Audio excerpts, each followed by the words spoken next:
প্রিয় দর্শক বন্ধুরা, এই মুহূর্তের জন্য আপার প্রাইমারি থেকে বেশ কিছু গুরুত্বপূর্ণ খবর আপডেট উঠে আসছে। 2016 আপার প্রাইমারি রিক্রুটমেন্ট প্রসেস তৎসহ 2024 আপার প্রাইমারি নিয়োগ রিলেটেড গুরুত্বপূর্ণ কিছু খবর আপডেট উঠে আসছে। ইম্পর্টেন্ট টপিক, অবশ্যই ভিডিওর মধ্যে সবকটি ইনফরমেশান তথ্যবহুলভাবে তুলে ধরবার চেষ্টা করছি। অবশ্যই ভিডিওটিকে সম্পূর্ণ শেষ পর্যন্ত শুনে নিয়ে বোঝবার চেষ্টা করবেন, ভিডিওটিকে শেষ পর্যন্ত দেখে নেবেন। আপনাদের জন্য আর্জেন্ট ভিত্তিতে এই ভিডিওটা কিন্তু ক্রিয়েট করা। ভিডিওটিকে অবশ্যই শেষ পর্যন্ত ওয়াচ করবেন গুরুত্বপূর্ণ ইনফরমেশনের জন্য। চ্যানেলটিকে সাবস্ক্রাইব করে নিয়ে সঙ্গে থাকবেন। চলুন কথাবার্তা না বাড়িয়ে আমরা মূল আলোচনায় প্রবেশ করে যাই।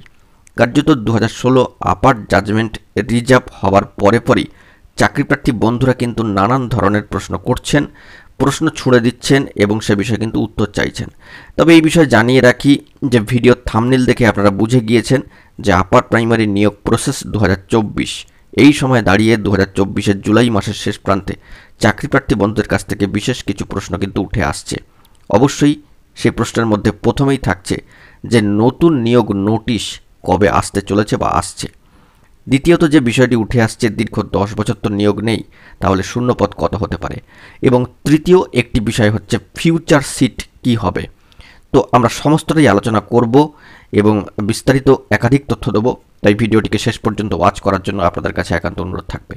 চলুন আমরা কথাবার্তা না বাড়ি একেবারে মূল টপিকে প্রবেশ করে সম্পূর্ণ বিষয়টিকে জেনে নেওয়ার চেষ্টা করি। তো কার্যত প্রথমেই যে বিষয়টি আপনাদের মাঝখানে জানিয়ে রাখার চেষ্টা করব যে 2016 আপার প্রাইমারি ম্যাট কেসের হিয়ারিং ইতিমধ্যেই সমাপ্ত হয়েছে 18 তারিখে এবং তারপর থেকে আজকের ডেট পর্যন্ত, অর্থাৎ আজকের দিনটি ধরলে আমরা কিন্তু 9 দিনের কাছাকাছি সময় অতিক্রান্ত করে ফেলেছি। তো 9 দিনের মধ্যে জাজমেন্ট আশা করাটা একেবারে অলৌকিক কল্পনা, যেহেতু দীর্ঘ এতগুলি বছর ধরে মামলা চলেছে ও দীর্ঘ 10 বছরের একটা যন্ত্রণার ইতিহাস। তাই অন্ততপক্ষে আমাদেরকে 25টা দিন তো অপেক্ষা করতেই হচ্ছে, 21 থেকে 25টা দিন। তো এর পরেই একটা প্রশ্ন যে আপার জাজমেন্ট আপাতত রিজার্ভ এবং জাজমেন্ট হওয়ার ফলেই কিন্তু উঠে এলেই কিন্তু সবটা স্পষ্ট হয়ে যাবে। তো সেই স্পষ্টীকরণের মধ্যে দিয়ে প্রথমেই প্রশ্নটা আসছে যে নতুন নিয়োগ নোটিফিকেশান কবে আসতে পারে। তো বন্ধুরা, এই বিষয়ে জানিয়ে রাখি যে 2024 সালে দাঁড়িয়ে জুলাই মাসের শেষ প্রান্তে নতুন নিয়োগের নোটিফিকেশান কবে আসবে তা শিক্ষা দপ্তর সূত্রে এখনও পর্যন্ত অফিসিয়ালিভাবে কোনো কিছু কিন্তু জানানো হয়নি। প্রাথমিকের ক্ষেত্রে আমরা দেখছি যে প্রাথমিক শিক্ষা পর্ষদ, জেলা ডিপিএসসিগুলি অত্যন্ত তৎপর, বিভিন্ন বিষয় কিন্তু হয়ে উঠেছেন। তো সেই দিক থেকে আমরা ইন সার্ভিস ম্যাটার, পাশাপাশি ট্রেনিং করানোর বিষয়, ডিএলএড এবং ডিএলএড এক্সাম এই সংক্রান্ত বিষয়ে প্রাথমিক শিক্ষা পর্ষদ, জেলা ডিপিএসসি যাবতীয় কার্যক্রম, প্রাথমিক একটা ঢেলে সাজানোর কার্যক্রম চলছে, পঞ্চম শ্রেণীর সংযুক্তির কাজকর্ম চলছে। সেই দিক থেকে West Bengal central school service commission SSC recruitment, group C, group D সহ একাধিক রিক্রুটমেন্টের উপরে কিন্তু ফোকাস রেখেছে। পাশাপাশি 10% সংরক্ষিত আসনে প্যারা টিচারদের এই যে নিয়োগ প্রক্রিয়া, সেই বিষয়ে কিন্তু ফোকাস রাখা হয়েছে। তো সব মিলিয়ে কমিশনের তরফ থেকে একটা বার্তা বরাবরই উঠে এসেছে এবং সম্মানীয় চেয়ারম্যান সাহেবের তরফ থেকেও নানান জটমুক্তির উপায় খুঁজতে গিয়ে একটি বার্তা কিন্তু সামাজিক গণমাধ্যমে উঠে এসেছিল যে মহামান্য কলকাতা হাইকোর্টের একটা সবুজ সংকেত। WBSSC SLST 2016 রিক্রুটমেন্ট প্রসেসের কথাও আপনারা চিন্তা করে দেখুন। তো কমিশন চাইছে যে নতুন নিয়োগের নোটিফিকেশান আসার ক্ষেত্রে কোনো সমস্যা নেই, সমস্যা শুধু মহামান্য কোর্টের একটা সবুজ সংকেত। তো সেই সবুজ সংকেত একটা রাস্তা এগিয়ে গেলেই পরের রাস্তা খুলবে, সেই দিক থেকে কিন্তু আর দ্বিমত নেই। তো আপার জাজমেন্ট হয়ে গেলেই যে ধাপে ধাপে পরবর্তী নিয়োগ সংক্রান্ত নোটিফিকেশান আসার সম্ভাবনা তৈরি হবে, এটা কিন্তু স্পষ্ট। বন্ধুরা, আমরা কিন্তু কোনোভাবেই জানাচ্ছি না যে নতুন নিয়োগের নোটিফিকেশান 2024 সালেই চলে আসবে, এরমটা কিন্তু আমাদের মতামত নয় বা অফিসিয়ালি কোনো বার্তা উঠে আসেনি। তবে যেটা সম্ভাব্য ইঙ্গিত বলে মনে হচ্ছে সেটাই, কারণ দীর্ঘ 10 বছর কিন্তু নিয়োগ নেই। যারা ফ্রেশ রিক্রুটমেন্টের মধ্যে আসতে চাইছেন 2024-এর যদি নোটিফিকেশান আসে, তো তাদের ক্ষেত্রে এই প্রশ্নগুলো উঠে আসছে যে আর কতদিন তাদেরকে অপেক্ষা করতে হবে।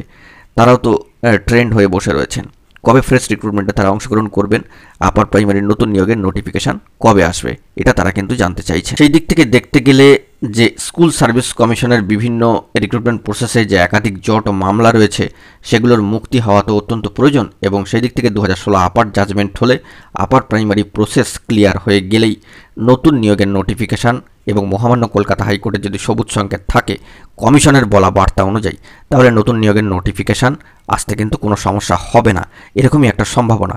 তো সেই দিক থেকে দাঁড়িয়ে 2024 সালের মধ্যেই নতুন নিয়োগের নোটিফিকেশান আসে কিনা বছরের একেবারে শেষ প্রান্তে, তো সেইটাই কিন্তু লক্ষ্য করতে হবে। অফিসিয়ালি কোনো তথ্য আপডেট কিন্তু এখনও পর্যন্ত উঠে আসেনি।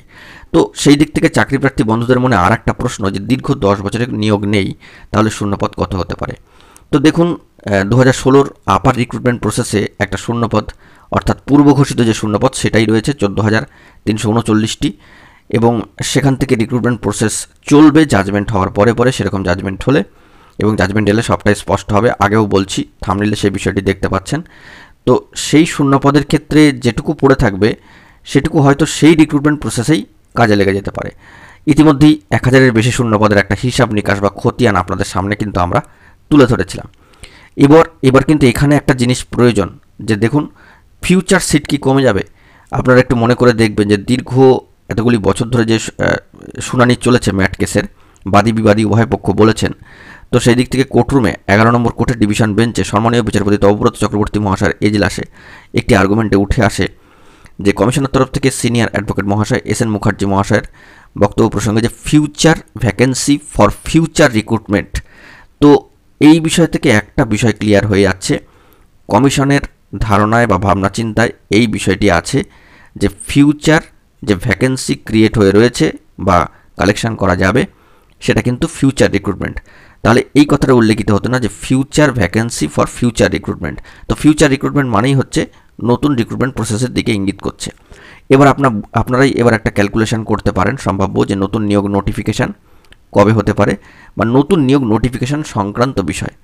সেদিক থেকে ফিউচার সিট কি কমে যাবে এরকম ভাবার কোনো কারণ নেই। 14,339টি শূন্যপদের থেকে বেশি শূন্যপদ আসবে নাকি কম আসবে সেটি কিন্তু এখন কোনোভাবেই বলা মুশকিল, কিন্তু ফিউচার যে সিট তা পরিমাণ যে যথেষ্ট বেশি এটা কিন্তু ভাবনা চিন্তার মধ্যে রাখা যেতে পারে। তাই দীর্ঘ 10 বছর নিয়োগ নেই এটা যেরকম ঠিক, তাহলে শূন্যপদ কত হতে পারে এর একটা ধারণাও কিন্তু আপনারা ক্যালকুলেশনের মধ্যে দিয়ে পেয়ে যাবেন। অফিসিয়ালি শূন্যপদ এখনও পর্যন্ত ঘোষিত হয়নি, অর্থাৎ West Bengal central school service কমিশনের তরফ থেকে শূন্যপদ কিন্তু ঘোষিত হয়নি। তবে একটা সম্ভাবনা আপনারা কিন্তু শূন্যপদের যে পরিসংখ্যান তা থেকে আপনারা অনুমান করতেই পারছেন। তো ফিউচার সিট কমে যাবে এরকম ভাবনার কিন্তু কোনো কারণ নেই। আরেকটি বিষয় এখানে প্রশ্ন হচ্ছে যে সিট আপডেটের প্রসঙ্গ। আপার প্রাইমারি 2016 রিক্রুটমেন্ট প্রসেসে সিট আপডেট প্রসঙ্গটা অত্যন্ত ভ্যালুয়েবল একটা প্রসঙ্গ এবং একটা গুরুত্বপূর্ণ ইস্যু বা ফ্যাক্টর বলা যেতে পারে, কারণ গেজেট রুল 83B-কে মান্যতা দিয়ে ইন্টারভিউর 15 দিন আগে পর্যন্ত সমস্ত সিট আপডেট করতে হবে।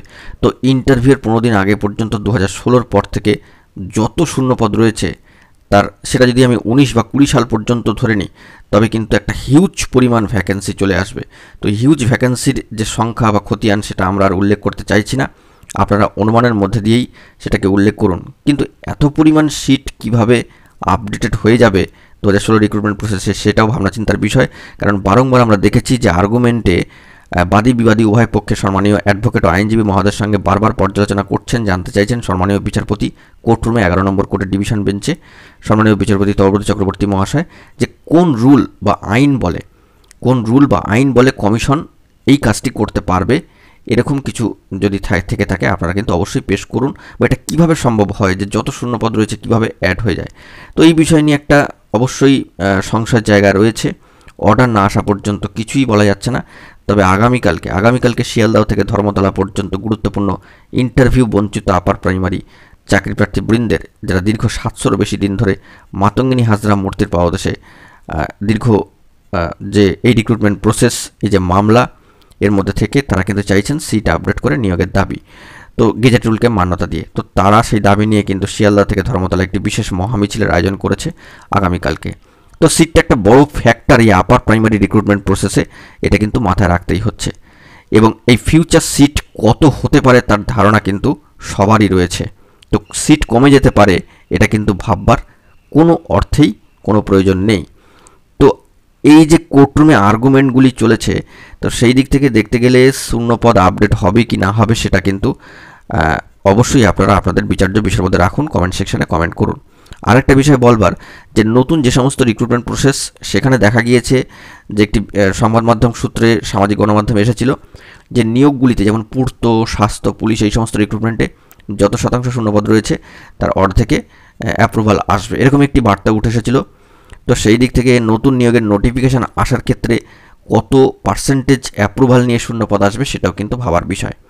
সব মিলিয়ে বলা যেতে পারে যে আপার প্রাইমারি রিক্রুটমেন্ট জট 2016 এই জাজমেন্ট হয়ে গেলেই কিন্তু ধাপে ধাপে প্রসেস এগোতে থাকলে নতুন সংক্রান্ত বিষয় সমস্ত কিছু স্পষ্ট হতে থাকবে, এইটুকুই বক্তব্য। বন্ধুরা, তাহলে বুঝতেই পাচ্ছেন যে যতটুকু তথ্য সংগ্রহ করতে পারলাম আপনাদের মাঝখানে প্রোভাইড করলাম। তো 2016 আপার জাজমেন্টের ওপরে কিন্তু অনেক কিছু নির্ভর করছে।